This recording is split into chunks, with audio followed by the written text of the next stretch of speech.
Establishing permanent peace and ensuring democracy by working with today's government is not easy work, People's Democratic Party, HDP, CO head Selahattin Demirtaş has said. Even if negotiations in the peace process would continue for 50 years, it is hard to establish a permanent peace with the ruling Justice and Development Party, AKP, government, which has a shrinking and regressive understanding of democracy, Demirtaş said during a live television program on private broadcaster CNNTürk on January 18. Expecting a solution to the Kurdish bid and the democracy problem ongoing for 100 years in 3 or 4 months until the upcoming elections would be a fantasy, he added.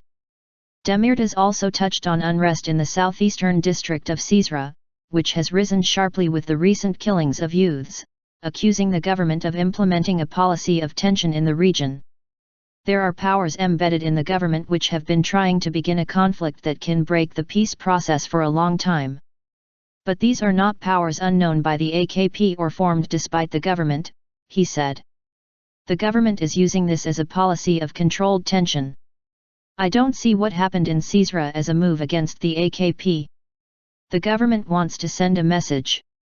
It probably says I can hold these powers of democracy as a sword above the public if I wish. Don't trust yourself that much. I can mobilize such powers whenever I want. You cannot do anything, he said. Demirtaş also said that the relationship between the government and the Islamic State of Iraq and the Levant, ISIL, was only the distance between phone calls, referring to the recovering of a captured non-commissioned officer, as well as 49 people taken hostage in Mosul, from the jihadists.